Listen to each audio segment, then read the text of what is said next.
Un youtuber compra un Bugatti destrozado, no uno cualquiera, sino uno de los 60 que se han fabricado en el planeta.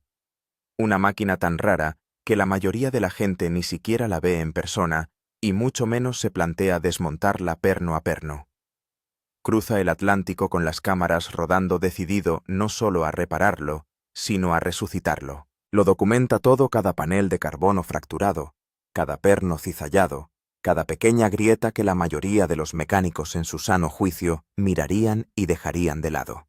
Millones de personas lo sintonizan. Y entonces ocurre lo inimaginable. El propio director general de Bugatti aparece en Instagram y declara públicamente que nadie ajeno a la fábrica debe reparar el coche. No lo desaconseja enérgicamente ni lo recomienda, sino que lo prohíbe rotundamente. Y cuando la reconstrucción sigue adelante, la respuesta se intensifica. Se bloquea el número de bastidor, se interrumpe el suministro de piezas en todo el mundo y se ordena a los distribuidores autorizados que no vendan ni un solo componente. El proyecto no se paraliza por limitaciones técnicas o un fallo estructural catastrófico, sino porque una empresa decide que el coche debe seguir roto. Pero no se trata de una historia aislada. En YouTube se está librando una guerra silenciosa. Las marcas que reciben millones de dólares de exposición gratuita cada año de los creadores están reforzando el control. Y las herramientas que se utilizan no son sutiles cartas de cese y desistimiento, interruptores de desactivación de software, medidas drásticas de registro, incluso detenciones por delitos graves. Así que la verdadera pregunta no es quién es el propietario de un Bugatti, sino cuando se compra un coche, especialmente uno que cuesta más que la mayoría de los jets privados. ¿Quién controla realmente su futuro? Esto es lo que la mayoría de los titulares omiten convenientemente. Matt Armstrong no era el propietario original del coche. El Bugatti Chiron Pure Sport pertenecía a un creador de contenidos de Miami de 25 años llamado Alex González. Lo había comprado y apenas 2 meses después, mientras seguía pagando unos $86,000 al mes de financiación, lo estrelló. El seguro lo declaró siniestro total. La mayoría de la gente habría aceptado el pago y desaparecido en silencio, agradecida de que la hemorragia financiera se hubiera detenido. Alex hizo lo contrario, recompró el cacharro. En una subasta de Copart, pagó $9 millones por un coche que ya había destruido un coche que Bugatti había dado formalmente por perdido, un coche del que solo existían 60 ejemplares en todo el mundo. El presupuesto original de Bugatti, unos $7 millones solo en piezas. Eso no incluía la mano de obra, ni los gastos de envío, ni las inevitables sorpresas que se escondían dentro de la fibra de carbono retorcida. Un técnico de la fábrica había volado desde Francia, inspeccionado los daños y declarado que estaba terminado. Desde la perspectiva del fabricante, la historia terminaba ahí. Excepto que Alex no había terminado. Se puso en contacto con Matt Armstrong, el youtuber británico, que se había labrado una carrera reviviendo supercoches accidentados que todos los demás habían dado por perdidos.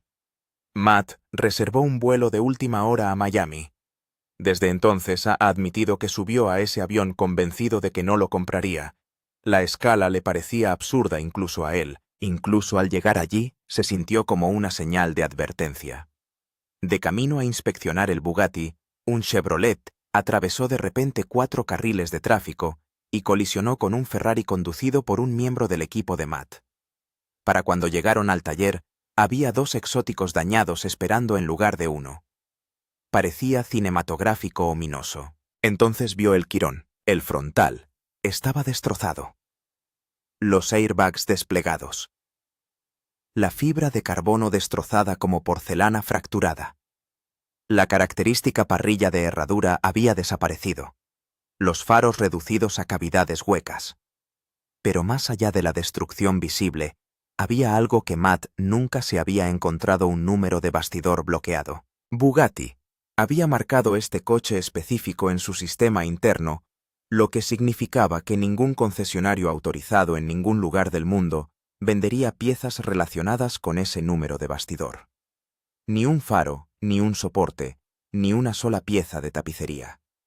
El único camino oficial que se ofrecía era enviar el coche de vuelta a Francia para una restauración en fábrica que podía acercarse al coste de comprar otro Chiron directamente. Alex lo encontró muy sospechoso. ¿Por qué ofrecer un descuento de más de $1 millón en una reparación a menos que el objetivo subyacente fuera devolver el coche al control permanente de la fábrica? Así que tomaron una decisión que iría mucho más allá de un taller en Miami. Lo reconstruirían ellos mismos, sin apoyo de fábrica, sin canalización oficial, solo un equipo, un taller y un hipercoche declarado legalmente muerto. Lo que ocurrió a continuación sorprendió a casi todo el mundo, incluido Bugatti. Matt y su padre partieron el chasis del Chiron en su taller. El director general había declarado públicamente que ese procedimiento solo podía hacerse en una de las 2 instalaciones altamente especializadas del mundo. Matt lo hizo utilizando un elevador de 2 postes soportes improvisados y la base con ruedas de un cubo de basura. Fue audaz, metódico y funcionó. En el interior descubrieron soportes de motor destrozados, una carcasa de transmisión agrietada, una tubería de refrigerante dañada. Hubo momentos en los que Matt admitió abiertamente su incertidumbre discutiendo si ciertos componentes eran soldables, si el plan B tendría que convertirse en el plan A. Pero el bloque principal del motor había sobrevivido en gran medida. El corazón de la máquina seguía latiendo. En lugar de recurrir a abogados, el director general de Bugatti, Matt Rimac, publicó una respuesta comedida en Instagram. Hizo hincapié en la seguridad, defendió los estándares de la fábrica y evitó las amenazas legales directas. Fue una respuesta calibrada porque Bugatti comprendió algo crucial: demandar directamente a Matt Armstrong podría convertirlo en un mártir del movimiento por el derecho a reparar. La presión llegó en formas más silenciosas. El número de bastidor bloqueado. La negativa a vender ni una sola pieza de recambio. El sutil mensaje de que la reconstrucción siempre sería más dura de lo necesario. Pero no se detuvo. El equipo empezó a escanear 3 de los soportes rotos de la caja de cambios y a diseñar repuestos mecanizados a medida. Enviaron el sistema de escape a especialistas para que lo construyeran a medida. Cada subida se convirtió en algo más que un video de restauración. Se convirtió en un desafío público a la idea de que un fabricante puede dictar el destino de un producto después de haberlo vendido. Y luego está lo que le pasó a Cody Detweiler. Si la situación del Bugatti le pareció corporativa y calculada, la del 2025 de noviembre le pareció visceral. 6 agentes se presentaron sin previo aviso en su propiedad de Tennessee. Ni carta de advertencia, ni llamada telefónica, ni aviso previo de auditoría. Le esposaron. Ante las cámaras. Al principio creyó sinceramente que era una broma. El cargo delito de evasión fiscal. El coche protagonista era un Ferrari Focho Tributo que había comprado en enero 2023, el mismo Ferrari que aparece en uno de sus vídeos más virales, visto más de 16 millones de veces, en el que lo conduce por un maizal de Waco, Texas, hasta que se sobrecalienta y se incendia. Una furgoneta de alquiler cercana también se incendia. Su pie de foto había sido casi frívolo, ahí va $500,000. La cuestión legal se centraba en la matriculación. Cody había matriculado el Ferrari a través de una LLC de Montana. Montana no tiene impuestos sobre la venta de vehículos, por lo que es una estrategia común entre los compradores de gama alta que residen en estados con importantes obligaciones fiscales. Si lo hubiera matriculado en Tennessee, habría debido unos $30 millones en impuestos estatales sobre las ventas. Los fiscales alegaron que el uso de la entidad de Montana constituía un intento deliberado de evadir impuestos, un delito de clase E según la ley de Tennessee. Cody respondió pública e inmediatamente. Publicó imágenes de la detención y más tarde subió un desglose detallado titulado «Me detuvieron por evasión de impuestos». Insistió en que no había recibido ninguna notificación previa, ni requerimiento de pago, ni carta de auditoría, solo agentes con una orden judicial. Argumentó que la estructura de registro de Montana era legal y ampliamente utilizada. Señaló que el Ferrari ya se había quemado hasta las cenizas en Texas antes incluso de que se desencadenara la acción legal, pero el marco más amplio prendió en Internet. Con millones de suscriptores viéndolo, la detención no se sintió aislada. Se sintió performativa. Como dijo el propio Cody, las autoridades sabían que habría vídeos. Sabían que enviaría un mensaje. Miles de personas utilizan estructuras similares de Montana LLC.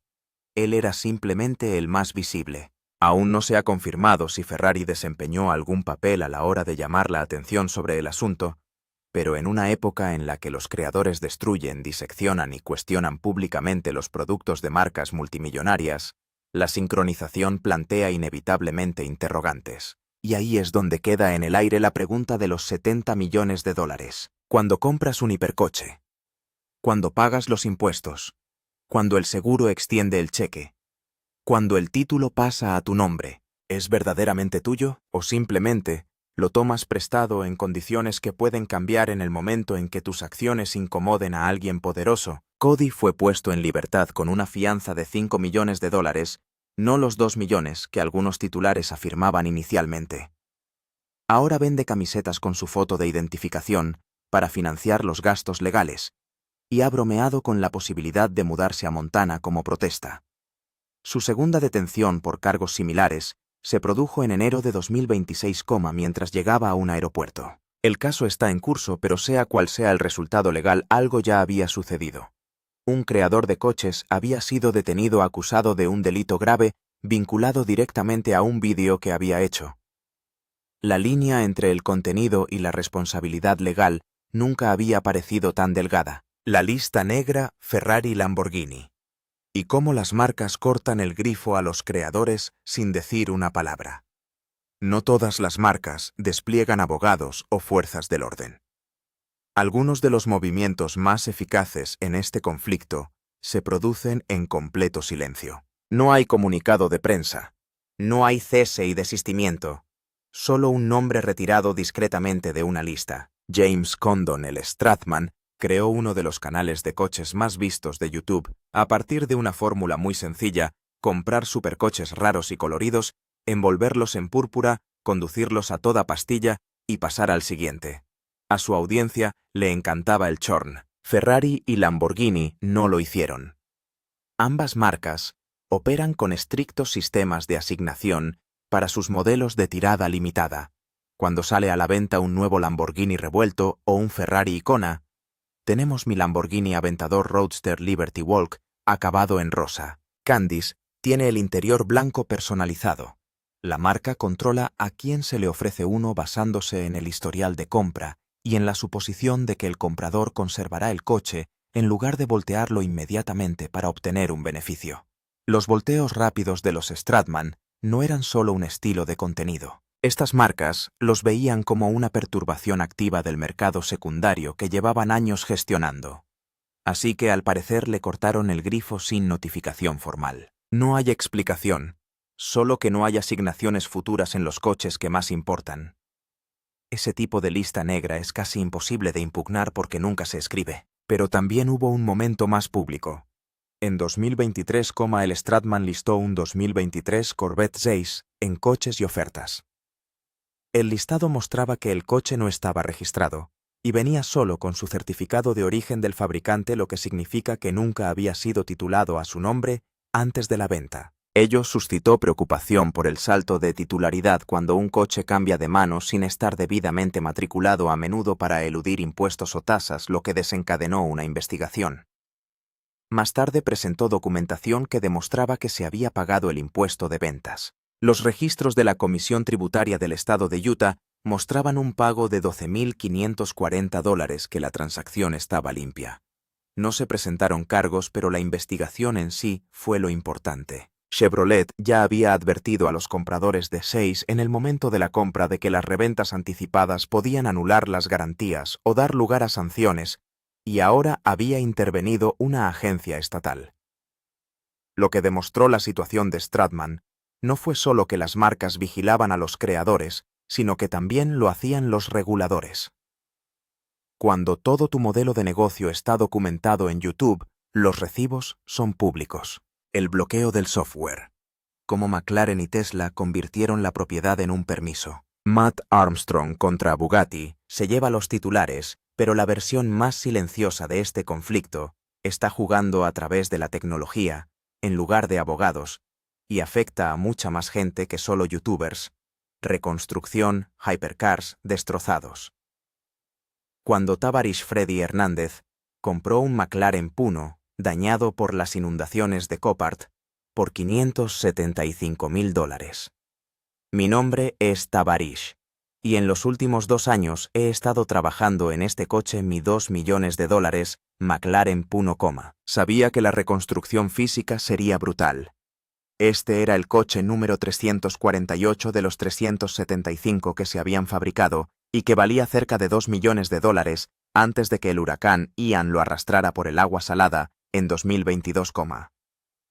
Había visto el vídeo viral de cómo era arrastrado por la calle durante la tormenta y nunca dejó de pensar en él. El día de Navidad de ese año publicó un post diciendo que lo compraría si conseguía 40.000 me gusta, y así fue. El resto se convirtió en una serie de varios años en YouTube. Los daños físicos eran reparables, aunque extraordinariamente caros. Cableado corroído por la sal moho por todo el habitáculo, espuma de mar encontrada dentro de los cilindros. Pero el McLaren Puno es un hipercoche híbrido y su sistema híbrido funciona con un software propio de fábrica que McLaren no comparte con talleres independientes. Despertar la batería híbrida.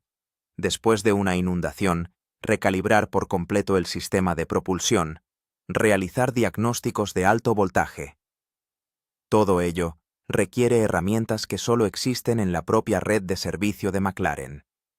Sin acceso a esos sistemas, el coche no podía cargar, no podía funcionar correctamente, y durante largos tramos de la reconstrucción era poco más que una carcasa muy cara. En un momento dado, Freddy se planteó seriamente eliminar por completo el sistema híbrido y convertir el coche para que funcionara únicamente con gasolina. Piensa en lo que eso significa un creador que posee uno de los hipercoches híbridos más raros jamás fabricados, que pagó más de $500.000 por el privilegio.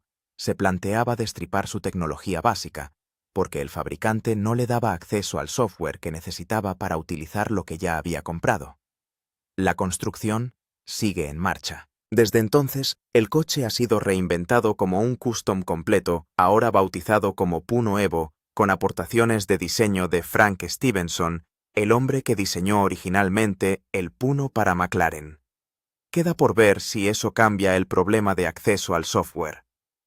Tesla abordó el mismo problema con bastante menos sutileza. En febrero de 2020, la compañía actualizó su política sobre vehículos de salvamento, titulados para desactivar permanentemente la supercarga y la carga rápida de CC de terceros en todos los ámbitos a través de actualizaciones de software over the air. En 2003, Tesla Motors fue fundada por los amigos e ingenieros Martin Eberhard y Mark Tarpenning. Rich Benoit, el youtuber detrás de Rich Rebuilds, había hecho una carrera rescatando Teslas dañados por inundaciones y haciéndolos aptos para circular de nuevo. Esta política amputó toda esa categoría de la noche a la mañana. Coches que habían sido reparados correctamente, que funcionaban perfectamente bien, perdieron su característica más importante, la carga rápida, por una decisión de software general. La justificación declarada de Tesla fue la seguridad. Un vehículo de salvamento titulado podría no haber sido reconstruido correctamente, y los coches comprometidos no deben acceder a su infraestructura de carga. Rich y otros señalaron que Tesla ya ofrecía un programa de inspección de salvamento. Pagar por esa inspección, a veces cientos de dólares, todavía no restauraba el acceso al supercargador. Al final, la empresa permitió que algunos vehículos reconstruidos volvieran a la red, pero sin ningún anuncio de política pública ni ninguna norma coherente para determinar qué coches cumplían los requisitos. Fue arbitrario. Y el principio que demostró es el que ahora rige a todos los fabricantes de vehículos conectados. Se puede cambiar lo que hace un coche años después de haberlo vendido sin previo aviso y sin que el propietario pueda impedirlo. El kit de carrocería, el cese, y lo que realmente nos dice Toyota Hunt contra Ford. El caso más revelador de toda esta oleada de conflictos no es el más dramático. Es el de TJ Hunt contra Ford, porque muestra exactamente hasta dónde llegan estas empresas cuando la amenaza no es para su imagen, sino específicamente para sus ingresos. TJ dirige un canal de YouTube con más de 2 millones de suscriptores. En el verano de 2024, empezó a trabajar en lo que parecía un proyecto limpio: coger un Mustang de nueva generación de serie construir un kit de carrocería ancha a través de su empresa Street Hunter Designs y estrenar el coche en el SEMA. El kit de carrocería. El capó, las rejillas de ventilación de los guardabarros. Los arcos traseros se inspiró en el Mustang GT-D, el coche de circuito de 815 caballos de potencia limitada de Ford, que se vende al por menor por $325.000. Ford se movió antes de que la construcción estuviera terminada. A finales de octubre, Street Hunter recibió una carta de cese y desistimiento. TJ, asesorado por su propio equipo jurídico, lo abordó detenidamente ante las cámaras. En última instancia, somos una pequeña empresa y no se puede luchar necesariamente contra las grandes corporaciones. Sin nombrar directamente a Ford, describió a un gran fabricante de automóviles que había enviado una carta imprecisa que sus abogados consideraban infundada y que había trabajado entre bastidores para que su coche fuera retirado del SEMA. De todos modos, condujo el coche 5 horas hasta Las Vegas. Cuando llegó, le esperaba un correo electrónico del personal del SEMA. El fabricante había presentado una queja formal ante la Junta. El coche no era bienvenido en el recinto ferial. El comunicado oficial de Ford decía que era necesario proteger el valor y la exclusividad para nuestros clientes del Mustang GT-D. SEMA dijo que la decisión de TJ de retirar el coche era suya y legalmente hablando lo era. Decidió no forzar la confrontación. Asistió al SEMA, firmó autógrafos y mostró otras construcciones. El Street Hunter Mustang nunca llegó a entrar. Lo que Ford estaba protegiendo en realidad no era una marca registrada en el sentido tradicional, sino el poder de fijación de precios.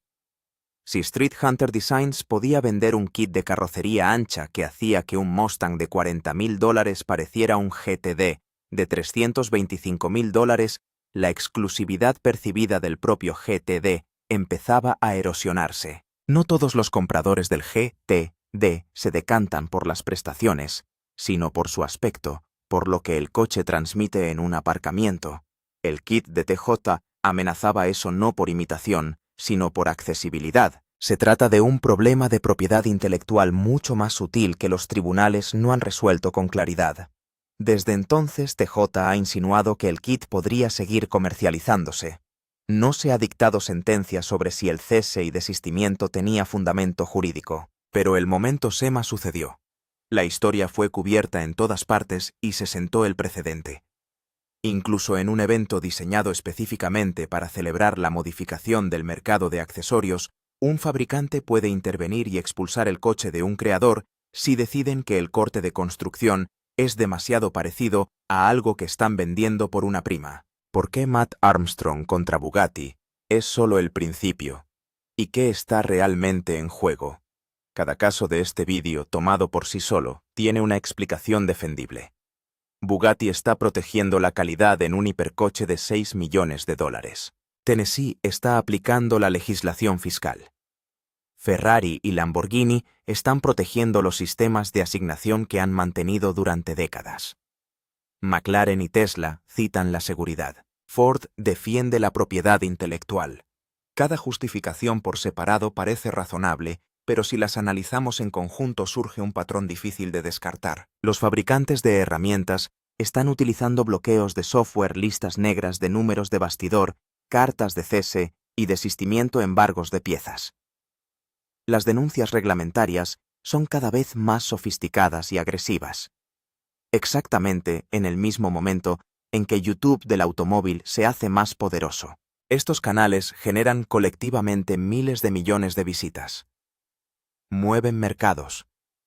Una serie de reconstrucción sobre un Ferrari accidentado o un McLaren inundado puede atraer más atención genuina sobre una marca que una campaña publicitaria tradicional. Y las marcas lo saben. Muchas de ellas han regalado coches o enviado vehículos de relaciones públicas a estos mismos creadores. Entonces, ¿qué ha cambiado? La respuesta corta es el software. Los coches modernos no son solo máquinas, son ordenadores conectados en red.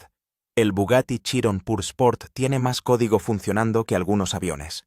El sistema híbrido del McLaren Puno es un ecosistema propio. El fabricante puede actualizar, limitar o alterar un Tesla con un título de salvamento sin que el propietario se entere hasta que una función desaparece. Antes, ser propietario significaba tener el coche. Ahora significa tener el coche, pero ellos siguen controlando lo que puede hacer. En Massachusetts se aprobó una ley de acceso a los datos de automoción en 2020, Los votantes de Maine respaldaron una medida similar en 2023 con un apoyo del 84%. En febrero de 2025, una coalición de talleres y fabricantes de automóviles propusieron conjuntamente la Ley de Reparación Segura que garantizaría a los talleres independientes el acceso a los mismos datos de diagnóstico que reciben los concesionarios autorizados. Y en el Congreso, la Ley de Reparación Resolución de la Cámara, 1566, ha obtenido un amplio apoyo bipartidista. Una encuesta nacional de julio de 2025 mostraba un 83% de estadounidenses a favor. Pero aquí está la limitación que importa. Toda esa legislación va dirigida principalmente a los talleres de reparación independientes, empresas con un interés comercial en el mantenimiento de vehículos. Incluso si la ley de reparación se aprueba en su forma actual, no otorga automáticamente a Matt Armstrong el derecho a comprar piezas de Bugatti. No entrega a Tavares las credenciales de diagnóstico de una batería híbrida de McLaren. No impide a Ford presentar reclamaciones de propiedad intelectual contra un kit de carrocería ancha. El marco legal se mueve. Los fabricantes van cada vez más rápido. ¿Qué opina al respecto? Compártalo con nosotros en los comentarios. Si le ha gustado este vídeo, no deje de darle a me gusta y suscribirse a nuestro canal. Para conocer más historias interesantes como esta, no deje de hacer clic en el siguiente vídeo que aparezca en su pantalla. Nunca se sabe lo que descubrirá a continuación.